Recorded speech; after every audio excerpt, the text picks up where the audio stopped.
안녕하세요. 미소다마니원 수영점 원장 박진선입니다.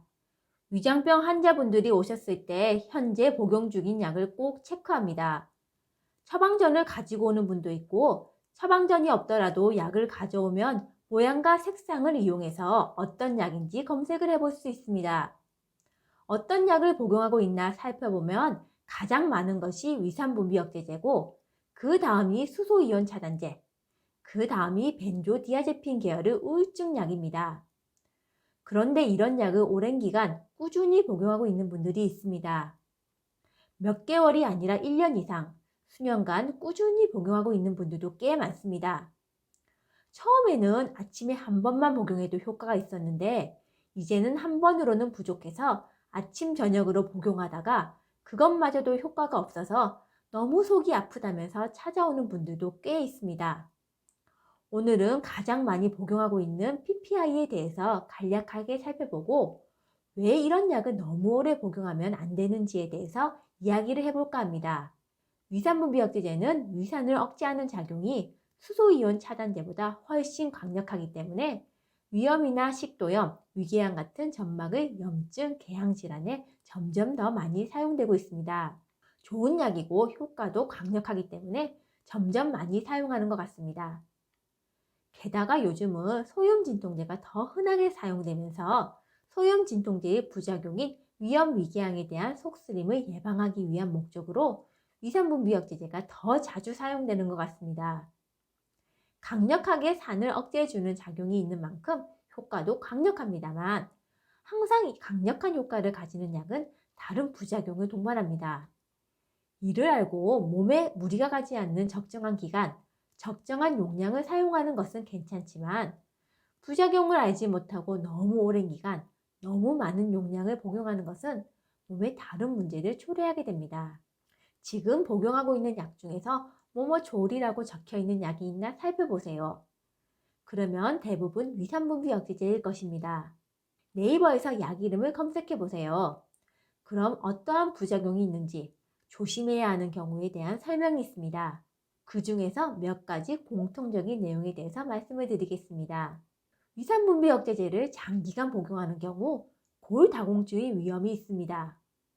여기 보면 고관절, 손목, 척추골절의 위험성이 증가, 고용량 투여 1년 이상 장기 복용 이런 내용이 기록되어 있지요. 골다공증의 위험이 증가하는 이유는 위산이 부족하기 때문입니다. 위염, 궤양 증상 때문에 위산을 억제했지만 이는 칼슘 흡수를 방해하는 효과까지 있기 때문입니다. 위산은 우리 몸에 꼭 필요한 작용을 합니다. 칼슘과 같은 미네랄, 비타민 B12의 흡수를 도와주고 단백질을 소화시키는 과정에도 관여합니다. 그리고 살균, 소독작용까지 있습니다. 그래서 위산분비역제제를 장기간 과용량 복용하면 위산이 관여하는 이런 부분에서 부작용이 생기는 것입니다. 다시 검색된 내용을 살펴보겠습니다. 위산분비역제제를 장기간 복용할 시 위장 내의 세균의 수가 증가한다고 되어 있네요. 음식물을 통해서 들어온 세균을 강력한 위산으로 죽여 인체 내부로 감염되는 것을 막고 있는데 위산을 과하게 억제하다 보니 이런 세균의 침입으로부터 방어가 제대로 이루어지지 않게 되면서 병이 생길 위험이 증가하게 됩니다. 세균이 증식해서 인체 내부로 침입하면 감염에 의해서 사망할 위험도 있지만 면역계 이상 때문에 각종 알러지 질환이나 이유모를 피부병이 생길 수도 있습니다. 그리고 가민성 대장증후군처럼 원인 모를 대장 증상이 생기기도 합니다. 비타민 B12의 흡수 저하는 빈혈을 초래하기도 합니다. 거대 저가국성 빈혈이라고도 불리는데 빈혈 증상 이외에도 무력감, 두통, 혀의염증, 체중 감소, 말초신경의 이상 증상, 척수, 내신경의 이상 증상이 생길 수도 있습니다. 이런 분들은 고기를 많이 먹으세요 라고 말씀을 드리는데 위산분비역제제의 과다 복용은 단백질 소화가 안 되게 만드니 고기는 안 드시고 야채만 드시는 분들에게 이런 문제가 생길 수 있습니다. 그리고 위산이 분비되는 벽세포의 기능 이상이 생기면서 무록, 용종이 생길 위험이 증가합니다.